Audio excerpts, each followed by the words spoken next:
This is the Meetinghouse with Dwight A. Moody. News, reviews, commentary, and conversation on religion and American life. Now, here is Dr. Moody. Hello, everybody, and welcome to the Meetinghouse. I'm coming to you today from warm, sunny St. Simons Island, Georgia, here in Glenn County. This is where the Meetinghouse was launched about 3 years ago.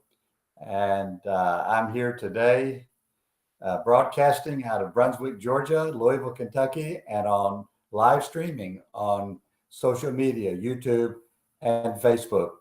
We're here to have conversation about religion and American life. I always have the news. I have 5 news stories today brought to you by our sponsor, PerfectoCoffeeInc.com. You can go there and order your own coffee.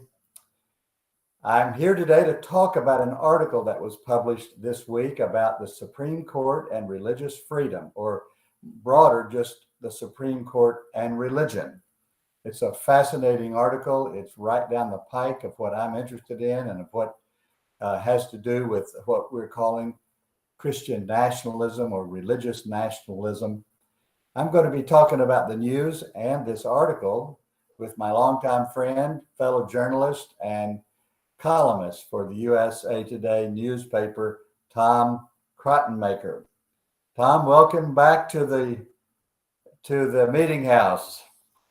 Well, hi, Dwight. Thanks for having me. I hope you're doing well. Yes, I'm doing fine, but tell me, what's the weather like in New Haven, Connecticut today?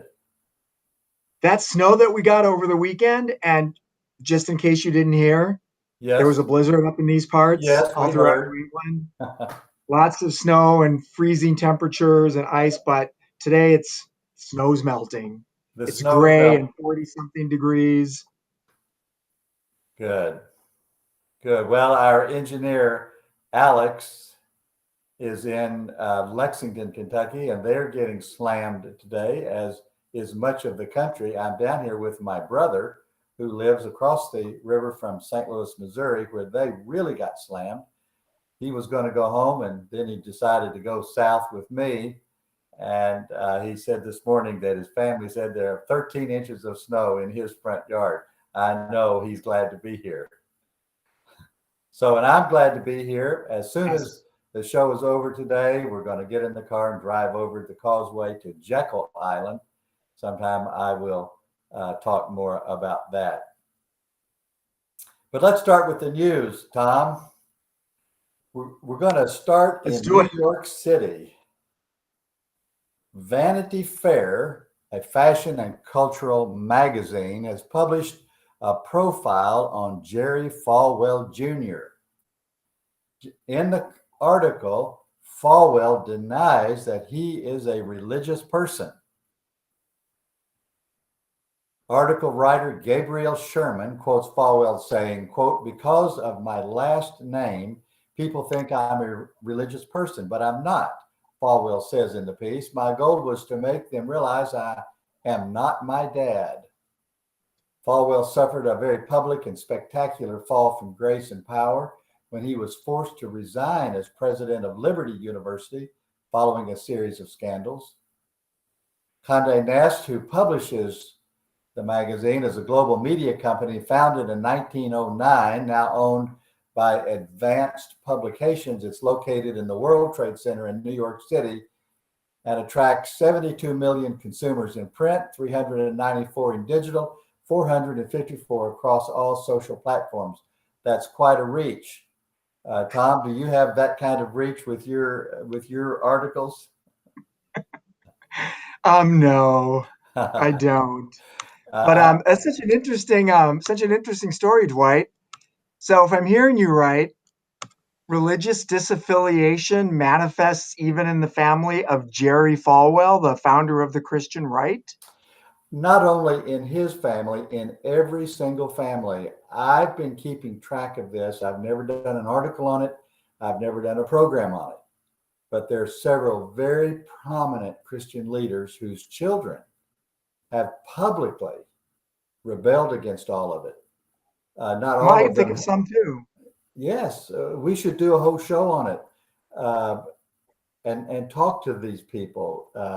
I've been interested for a long time in the way the children of devout Christians drift away, but Jerry Falwell Jr., he did more than drift, you know. Well, right. And I had something more I wanted to say about this. I really Yes, appreciate you bringing this up because it sheds a lot of light on a lot of things. But when I hear now that Jerry Falwell Jr. does not consider himself religious, I think, well, that explains a lot. it does. It explains a lot about the way he conducted himself as Liberty Absolutely. president and as a Donald Trump surrogate, right?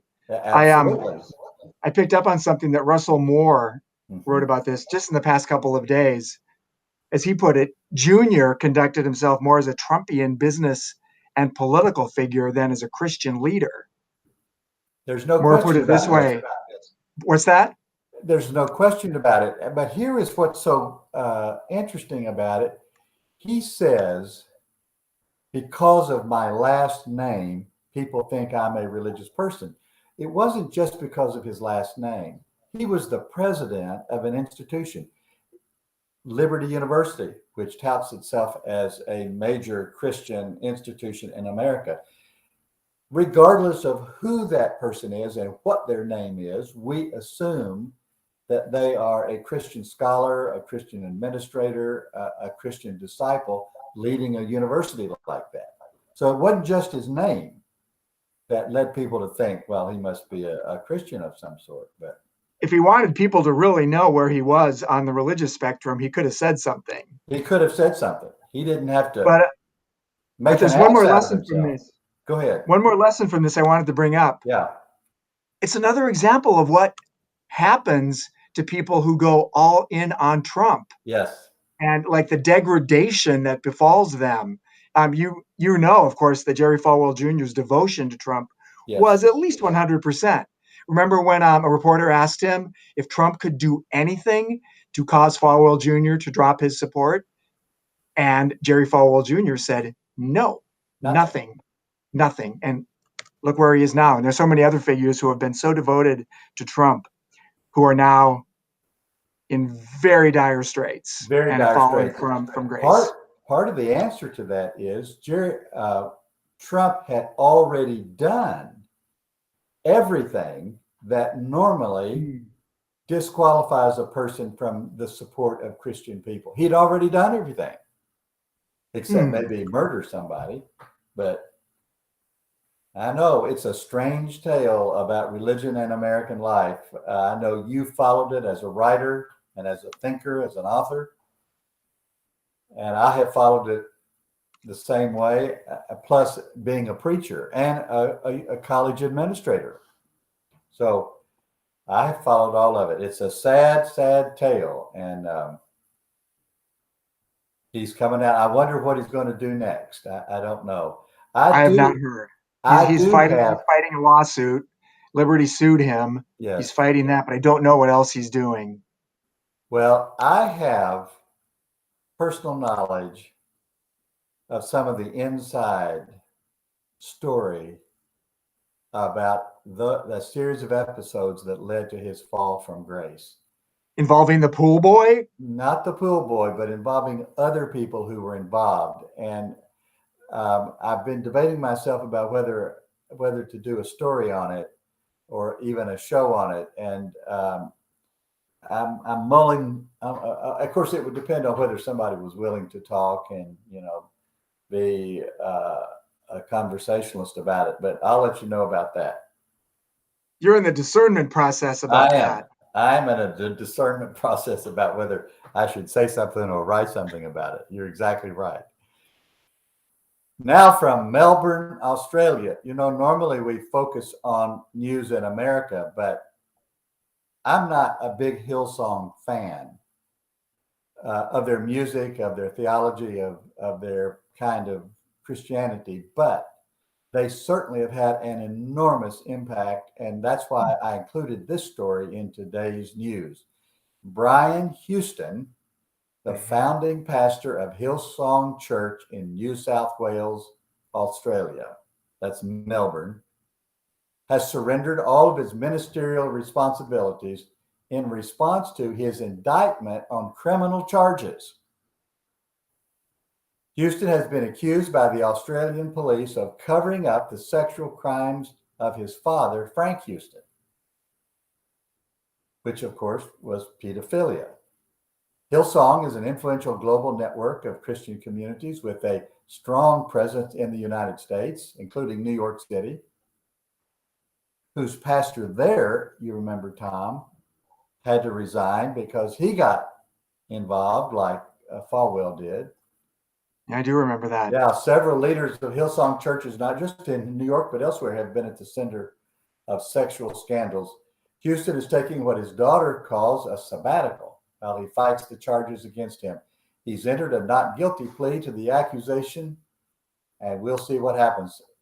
I think they're predicting that this is going to take the whole year, and who knows whether he'll be able to come back from that. I know you've been following this too. We often hear about the loss of trust in institutions, especially among younger people. And then you hear a story like this and you say, is it any wonder? Because there's so many other examples of things like this. Is it any wonder that In millions different streams of religion? Yeah. Not just the white evangelicals, but in every stream of religion. Well, it's not just religion. You know, the big news yesterday, the CEO of CNN had to resign his position because of his, not so much that he had a romantic affair with somebody working there. I don't know whether that's against their protocols or not, but because he did not disclose it. So often it's not the deed itself, but it's what happens around that. Yeah. Cover-ups. It's the cover-up. And things like that. And denials, which only compounds the original misdeed. Indeed, and there's a lot of that going on in every field. And but I hate to see it here with Hillsong, even though they weren't my chief representative of Christianity.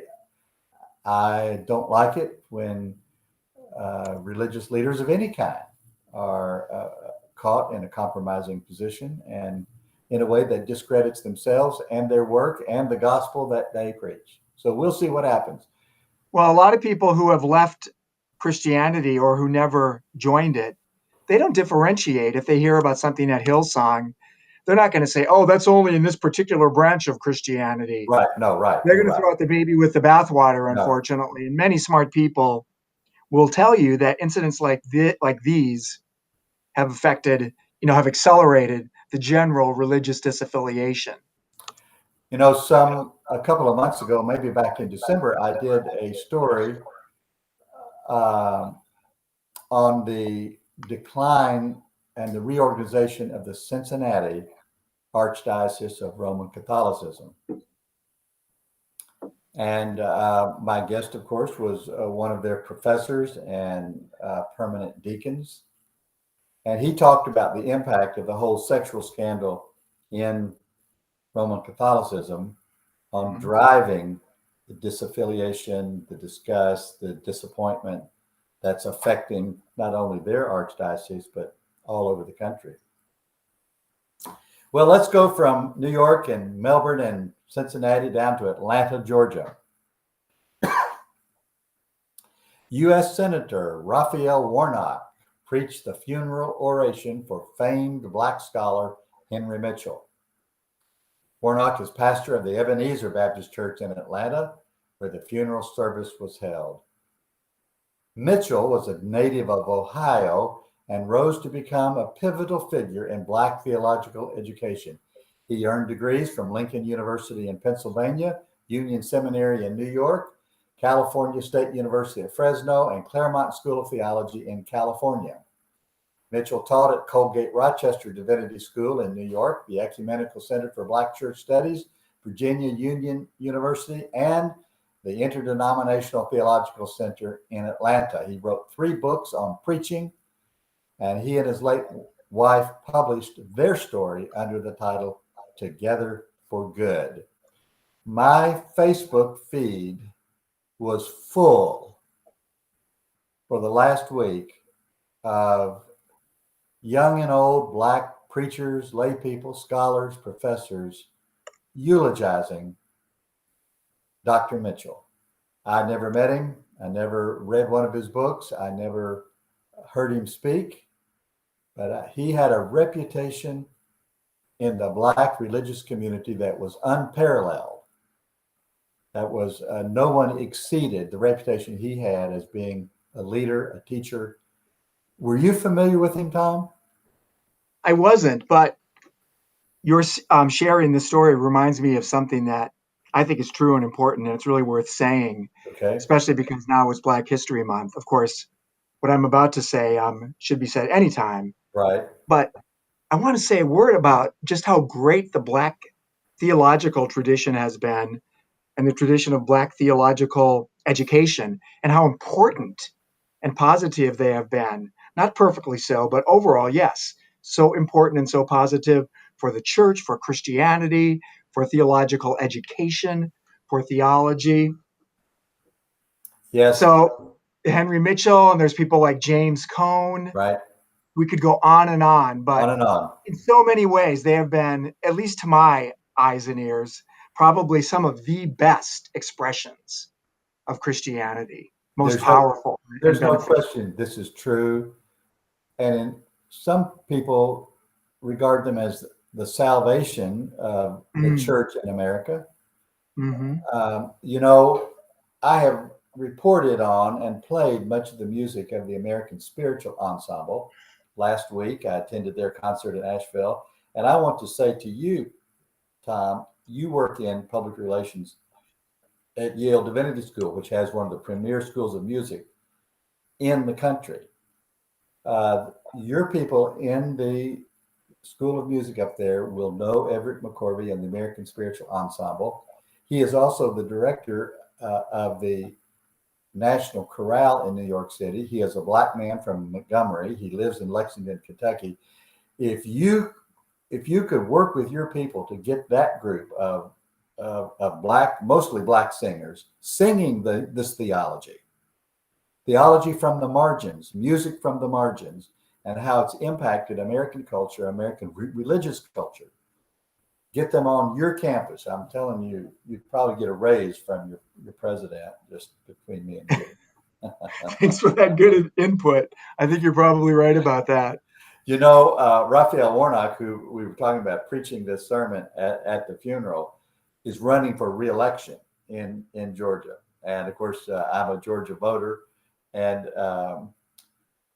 as a matter of fact, last week I got 2 inquiries from the local Democratic Party wanting to know if I'd like to run for office as a Democrat. That's something else I'm trying to discern about as well. But anyway, We need people to run for things, we so you do. should give it some serious consideration. I had it. Yes, I'm about to turn 72, but Trump started his political career older than that, didn't he? He sure did. The president is almost 80, isn't he? He sure is. Yeah. All Well, right. one way that Republicans have done so well politically is that they've really hustled and gone for offices across the board, including all kinds of local offices, state offices, national offices. And Democrats could be faulted for not exhibiting the same level of hustle and commitment. So I'm going to say go for it, Pastor Dwight.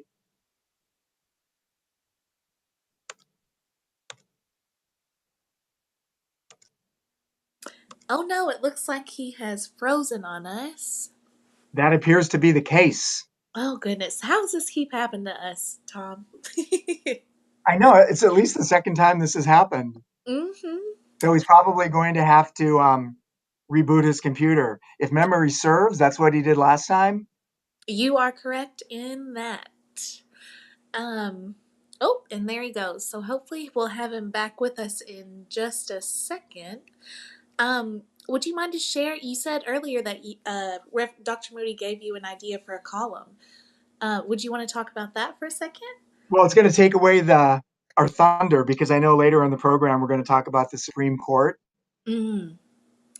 Well, just And kidding. so let me just sort of tease the listeners and say that I'm very interested in the juxtaposition of politics and what's happening in terms of Christianity being able to appeal to the hearts and minds of people.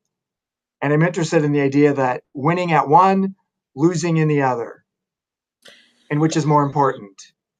Ooh, And yes. so these some of these important political victories, like the Supreme Court, are happening at the same time that Christianity is losing numbers and losing its ability to reach people and reach people's hearts. It's an interesting juxtaposition. Do you think that that's coming into play with the recent announcement of the retirement and President Biden saying that he will put a black woman up for nomination? Yeah, in the big picture sense, I mean, a lot of what's driving the behavior, the political behavior of a lot of more conservative Christian leaders is Mm-hmm. anger and fear about the way the country is changing, Mm-hmm. and very much including who's invited to the table now. The table used to be basically just white men, white Christian men were the only ones at the table. Right. And over Oh, the decades, more and more people are being invited to the table or trying to get to the table. And with some failures and some successes, the composition of people at the table is changing.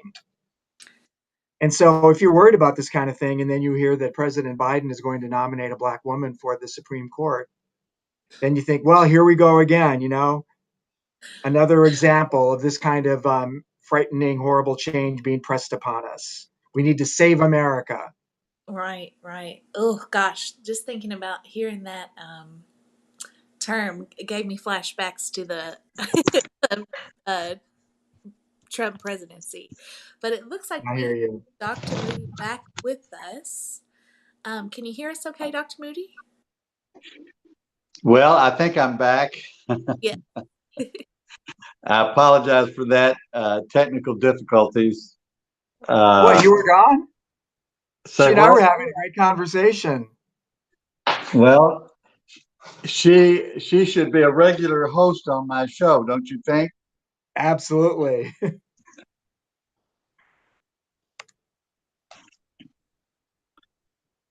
Hold on just a minute.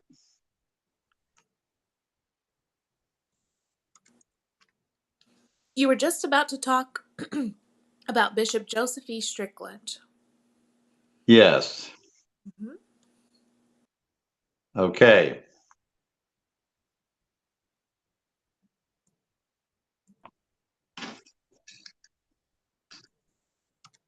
The priest from Texas.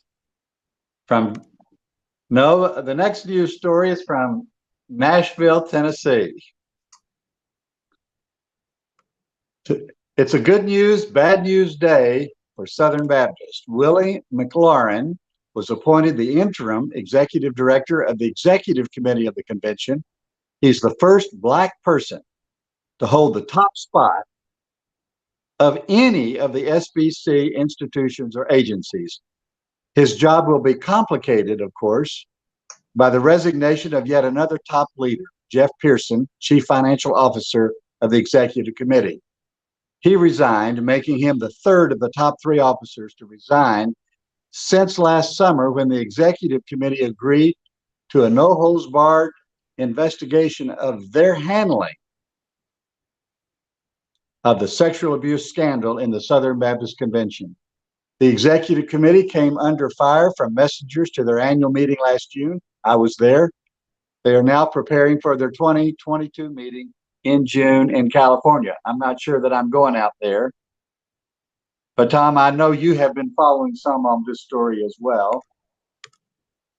First of all, Change comes slowly, but it comes. the the the Southern Baptist Convention, of course, has been very fast to welcome Black churches into their fellowship. They've been very slow in welcoming Black leaders into positions of authority and decision making. Yep, and it sounds like William McLaurin, I mean, congratulations to him, but it sounds like he really has his work cut out for him.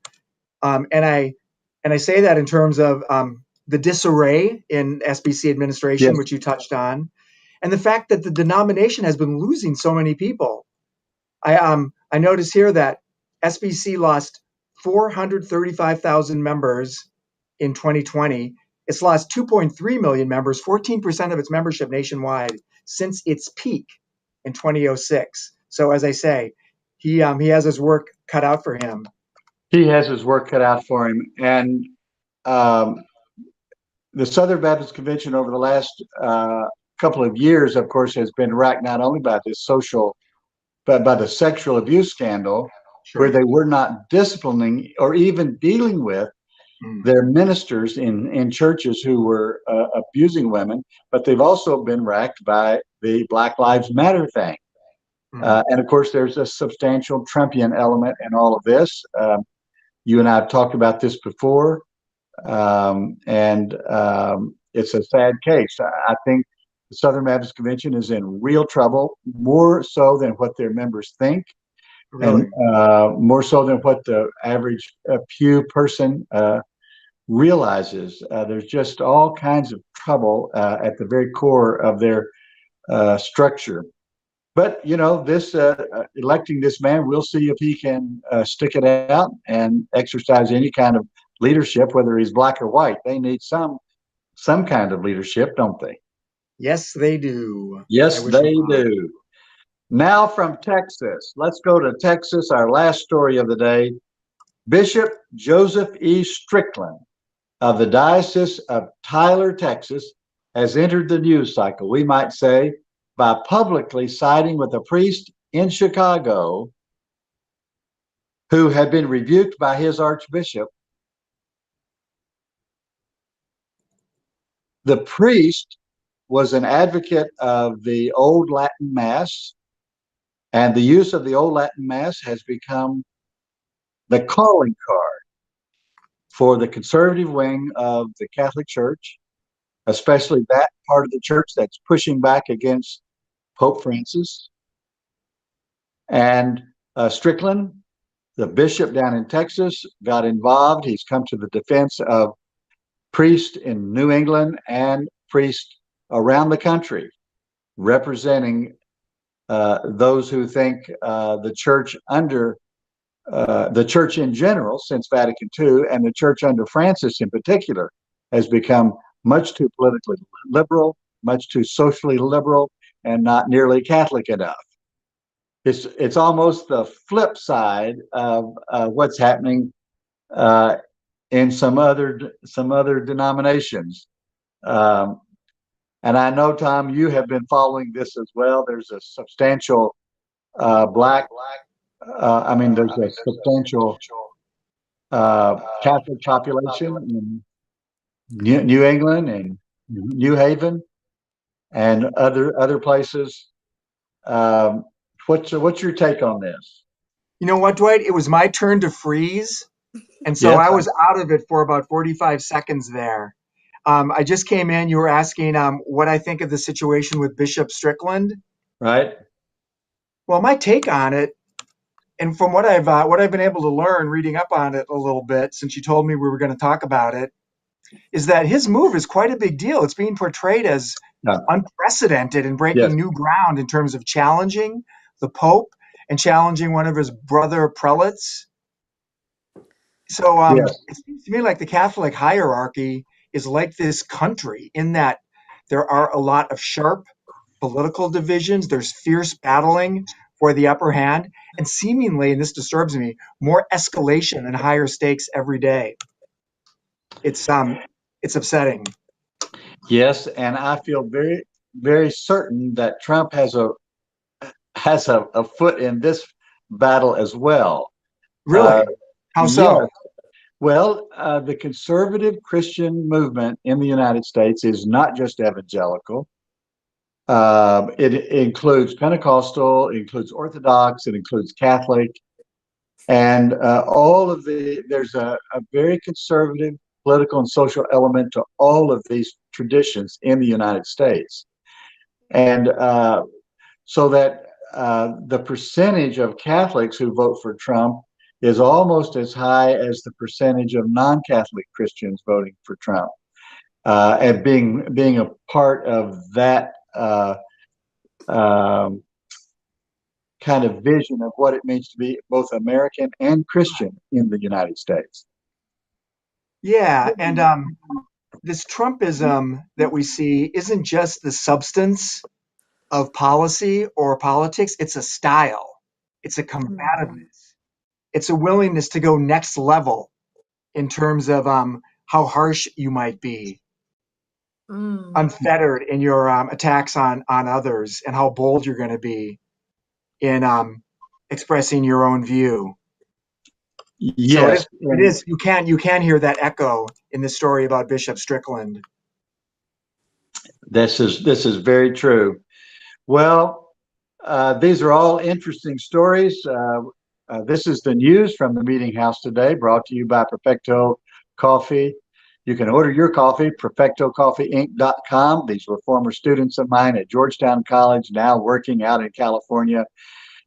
They make really good coffee. I give it to all of my guests, or most of my guests who are on the program in the Meeting House, and you can order your own. We'll be back in just a minute, and I'm going to introduce you to a very important article that has been written and published this week, and we're going to talk about it and talk about the Supreme Court. I'll be back in just a minute.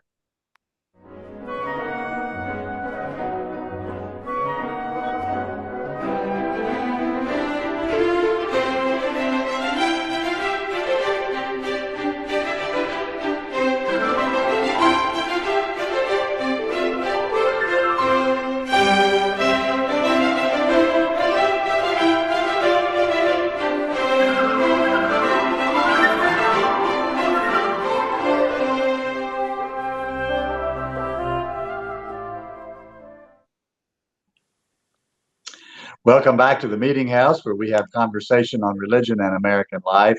I'm your host and the founder of the Meeting House, Dwight A. Moody, coming to you today from studio on St. Simon's Island, Georgia, where I have a home. I want to introduce you to an article.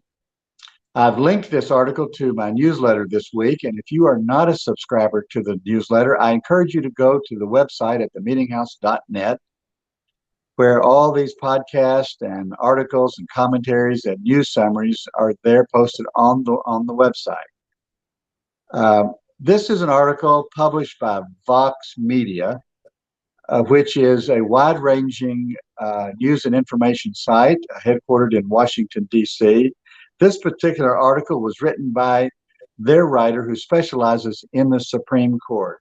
His name is Ian Millhiser. Ian Millhiser.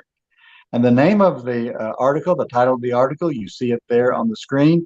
The Supreme Court is leading a Christian conservative revolution. A Christian conservative revolution. And he goes through the recent history of the Supreme Court with particular attention to all that has happened since Amy Coney Barrett was rushed onto the court during Trump's last days, and which her elevation to the court, brought to the number of 6, the number of what we would call really right-wing or conservative, Republican, and religious jurists. We now have what many people, not only is the most conservative Supreme Court we've had maybe in a century, it may be the most religious Supreme Court we've had in a century. And what is so interesting about it is 6 out of the 9 on the court are Catholic or were raised and spent most of their life as Catholics. And the Catholic conservatism that they represent would be right in line with Bishop Strickland of Tyler, Texas, that we were just talking about. That is, this represents perhaps a minority wing of the Catholic intellectual tradition, of the Catholic social justice tradition. This wing of the Catholic legal culture that now dominates the Supreme Court is also a part of the church that is nervous about Pope Francis and his liberalism, his progressivism. And that's what makes this particular a Catholic court so very interesting.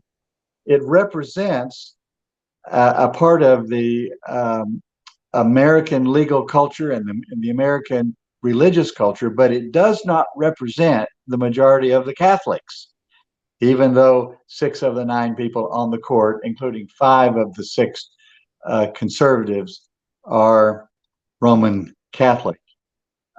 In the article,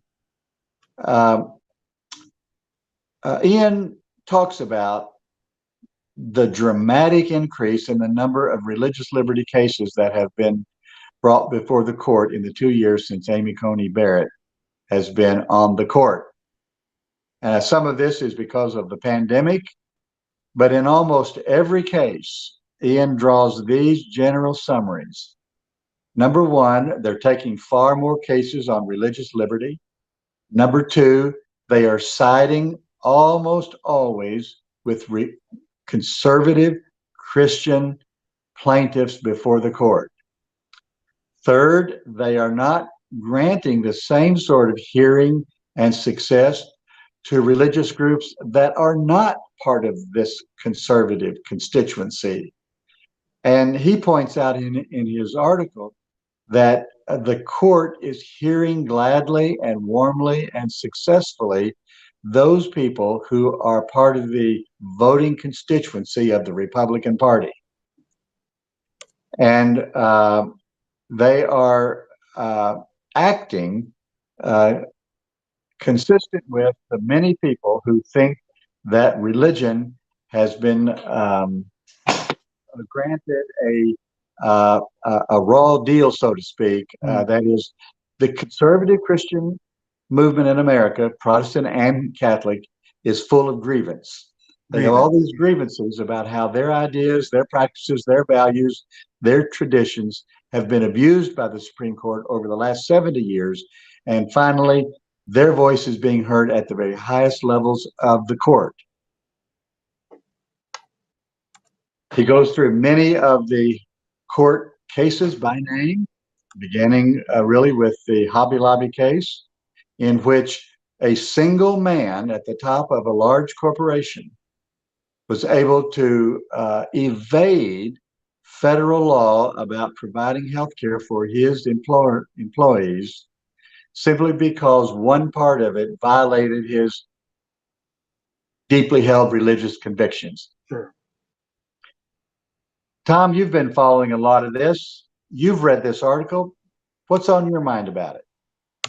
A Supreme Court of this shape and orientation is exactly the payoff from the Faustian bargain that conservative Christianity entered with Trump. Exactly the payoff they wanted. This is what they were aiming for. A lot of times during the Trumpian years, and I guess those years aren't over, when some pious Christians were asked why they supported Trump, this is one thing they would cite: because we need to get a Supreme Court that reflects us and that does what we wanted to do. This is the prize. And as this Vox article points out so alarmingly, that's what's happened.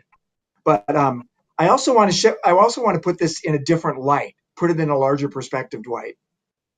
You will note, and I think you will find it interesting, that this thing with the Supreme Court is happening at the same time as the decline of Christianity in our culture. Decline in terms of people's participation and belief and devotion. And so it seems to me like this movement of conservative Christianity or Christian conservatism right now is having lots of success at winning in politics. Not every battle, but lots of success winning in politics, winning key prizes like a Supreme Court that's dominated by conservative Christians, but losing when it comes to people's hearts and minds. Wow. It's a very interesting juxtaposition. And it's fascinating to ask which is more important, power or appeal. I know you have something to say about that. I do. I want to say that I disagree with the headlines that some editor put on this article. How's that? Well, it uses the word leading a conservative Christian movement. But what I want to say is that the Supreme Court is at the tail end of this movement. This Ah, movement started back in the 50s. The Faustian bargain that you just referred to really was initiated not under Trump, but under Ronald Reagan, when sure. It the goes way back. religious, yeah, way back. And the religious conservatives have been wanting this to happen for 70 years. And it all started when the federal government got involved in race and education back in the 1950s. And this undergirds this broad Christian um, uh, pushback against the federal government. Much of what this Supreme Court is going to do over the next 20 years is pull the federal government out of many of the issues that they got involved in over the last 70 years. Mm-hmm. It's these people do not believe in the federal government telling the church anything when they can have services, even if there's a pandemic raging. These people do not believe that the federal government should regulate business and commerce. These people do not think that the federal government should be involved in education in any way. They refer to public schools as government schools. Sure. They don't believe that this federal government should be involved in any personal decisions in any way, except, of course, when it comes to abortion. They want the federal government involved in that. So the first thing I want to say about it is that this began 70 years ago. The second thing is to say it's a broad pushback against the federal presence in our lives. And you're going to see this on this court in a wide range of issues, including religion. But number three, as you have just said, Tom, this is not going to go down well for religion in America. A court that favors white Christian conservatives in the court of law time and time and time again is going to generate resentment, irritation, hostility, and rejection on the part of our wider culture. This whole thing is going to boomerang, as you pointed out just now. Yeah, it's not sustainable. Is it better to have full churches or control the Supreme Court? Yep, and it's not just the Supreme Court, but it's a lot of political offices. It's what a lot would of you rather have, the presidency or the Senate, or an ability to change hearts and minds for Jesus? Yes. Thomas Jefferson wrote a very famous letter to the people of Danbury, Connecticut. Maybe Sure. you know this story. Sure. Where he uses that phrase, the wall of separation between church and state. And of course, these justices, in keeping with the many, many people over 70 years who put them in office, do not believe in a wall of separation. Right. And Justice Gorsuch said as much from the bench this last year when he referred to the so-called wall of separation, the so-called wall of separation between church and state. And as he concludes his article, things are about to change and change quickly and change drastically in the way the American legal structure deals with religion in our culture. And it's going to be drama. This is going to be a story every month for years. Yeah, and as you point out, there's going to be fierce resentment and pushback against that. I don't know what form it's going to take, but people are not going to tolerate it. I agree with this. I think They're it's not going to tolerate a political and legal structure that is so out of sync with where the majority of the culture is and where it's going. Yes. It's not sustainable. It's not sustainable. It may take 10 years for the pushback to have an effect, but their vision of the role of the federal government and the role of religion in our culture is not sustainable. Right. Very and good. it's not good. It's not good for the country. It's not good for believers. It's not good for the church. It's just like this temporary period where they can bask in political power and try to hold back the forces of cultural change for a little while, or at least convince themselves they're doing that through legal and political structures. But you can't hold back those cultural tides. through measures like those. You can't do it through legal and political means alone. Maybe you can for a while, but it heads to a place none of us would like, the kind of conflict and division and even violence in the worst cases. No So, question as about it. you and I said, it's not sustainable. You need to write about that too, Tom. Yeah, I'm gonna have to cook up a column. Maybe the next time there's a big Supreme Court moment Yeah, for, where they favor conservative yeah, religious yeah. interests. I'm But gonna have to jump in. this angle that you are articulating, that this is not good in the long run for religion in America, is really a powerful angle. Them presenting their grievances and then crying about it and getting their way is not going to be good in the long run. It's going to hurt their witness and their effectiveness as in doing gospel work in these United States. Yeah, absolutely. Tom, thank you Well, for Don, we joining just me need again in the meeting. Yeah, it's been great. somebody else is going to And hear that column idea and run with it now, Dwight. Darn. all You better right. move Well, quick. I'll be back in just a minute. You're in the meeting house. I'm Dwight Moody, the host, Tom Krattenmaker, and I'll be back in just a minute with my column for the day. Good seeing you today, Dwight. Bye.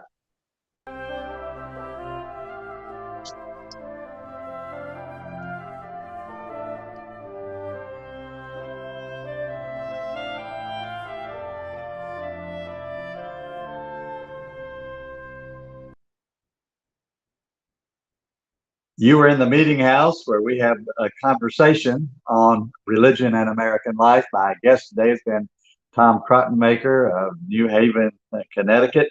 He is a regular religion and values commentator and columnist for USA Today newspaper, and that's where I first read about his writings. I was driving across America in 2006. He had just been appointed to that position, and I read one of his columns and wrote him. He was out in Portland, Oregon at the time, and I met up with him, and we had a wonderful time. We've been good friends ever since. But I have a commentary for the day, and it's called Remembering the Rushdoony. I suspect most of you, very, very few of you, have heard of Rushdoony. I'm going to tell you about him today. It's easy to get Russus John Rushdoony confused with two things totally unrelated to him. Rushdoony has no connection to Rush, the popular radio talk show host who dominated the markets for decades before dying of cancer in 2021. Except this, both of these people, Rushdoony and Rush, rose to fame and influence, and one of them, Rush, rose to great fortune by carving out in articulate and compelling fashion conservative alternatives to dominant cultural values. We've largely forgotten about Rush. You don't hear him mentioned anymore. And most have not yet heard of Rushdoony, but you will, really, before you reach the end of this commentary today. Also, I want to point out that Rushdoony has no connection to Dominion, a company now in the midst of a legal tussle over its perceived role in, quote, quote, stealing the 2022 presidential election from Donald J. Trump.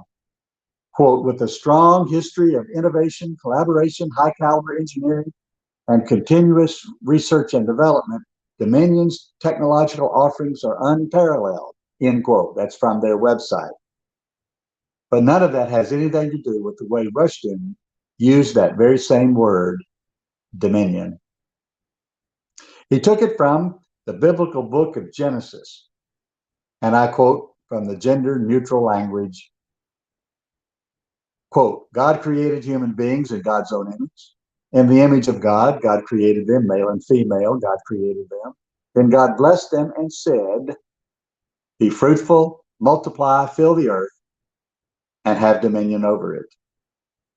It's that phrase, have dominion over it, that has caused so much commotion.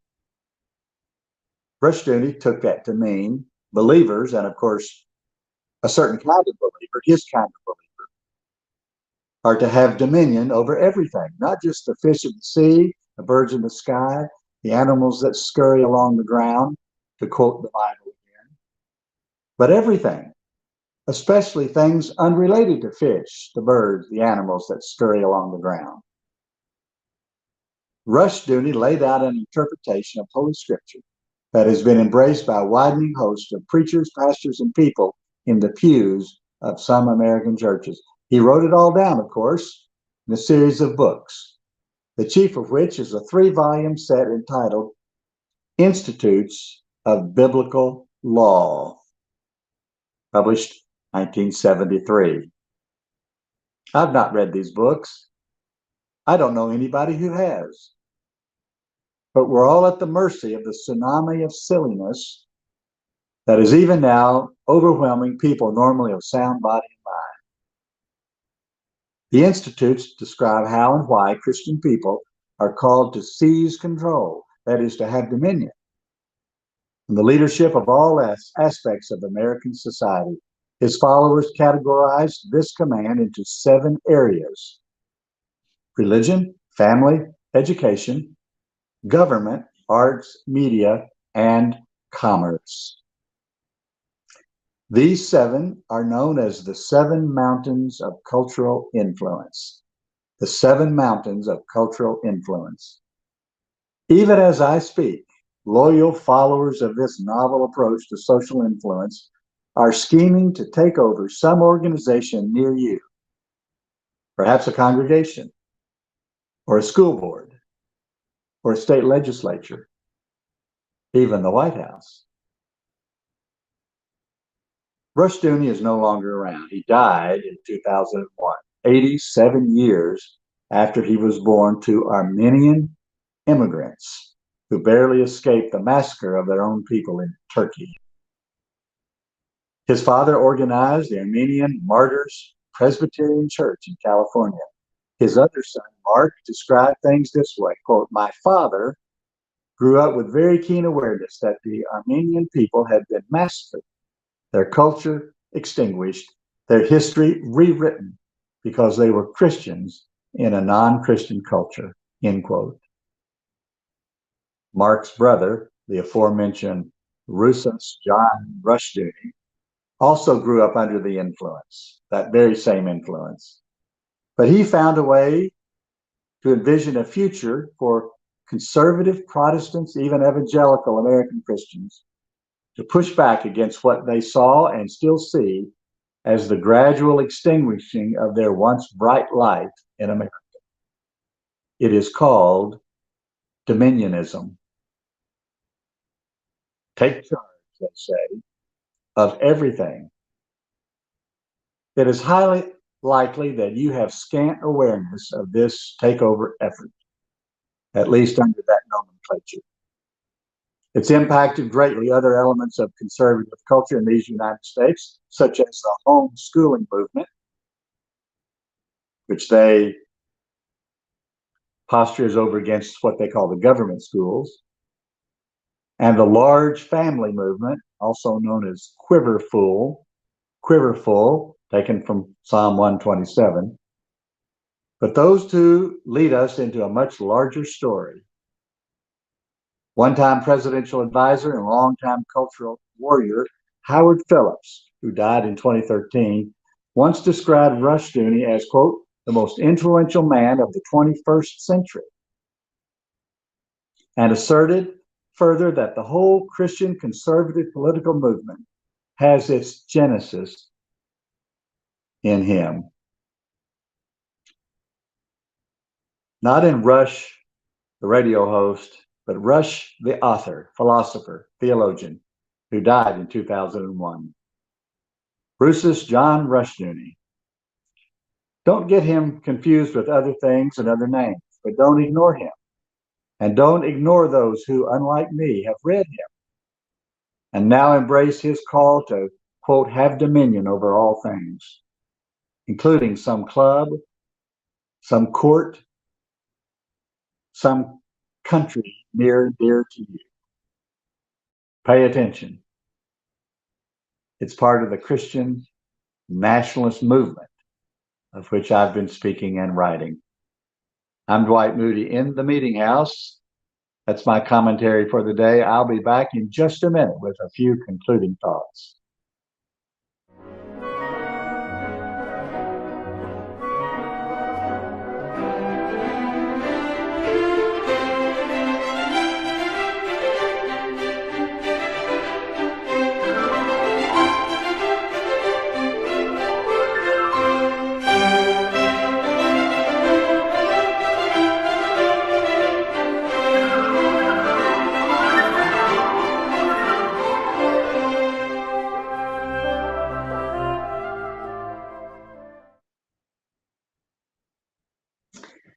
You've been in the Meetinghouse this morning with me, your host, Dwight A. Moody. I'm coming to you today from our studio in Glenn County, Georgia, Brunswick, Jekyll Island, and St. Simon's Island.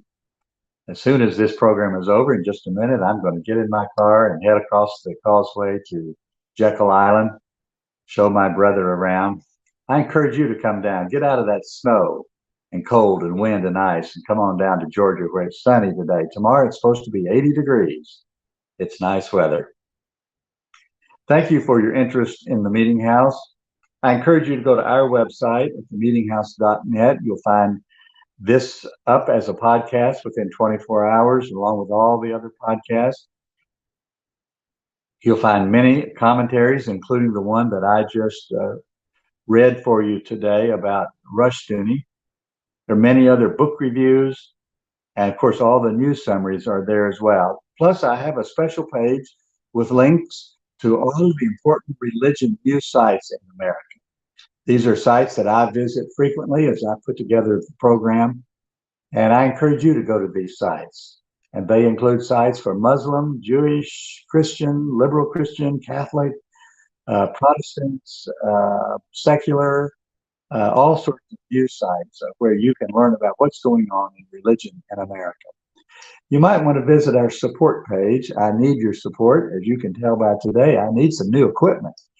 The equipment that I've been using died again today. I've been putting this off for a long time, but I need to replace this equipment with better equipment that doesn't cause audio and video problems on a consistent basis. You can go to themeetinghouse.net/support, and there you'll have some information about how you can join what we call our Circle of 70. I'm seeking 70 people to be donors. We're about halfway there. You could be a donor, you could be a supporter, you can join the Circle of 70 and help support what we're trying to do here in the Meetinghouse.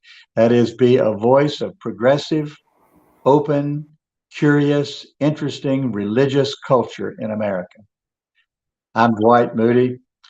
I started this back in 1998 when I was on the faculty of Georgetown College. I'm an ordained Baptist preacher. I'm the pastor of a small Baptist church in Hendersonville, North Carolina right now. And yet I have a wide open vision about what is true, what is good, what is beautiful, and what we need in the United States here. I have conversation with people from the right to the left, and many of you like this very much. Thank you for listening today. Thank you for your interest. Join us again next week when we'll have another conversation on religion and American life. Until then, I encourage you to have a good day. This is Dwight Moody saying so long.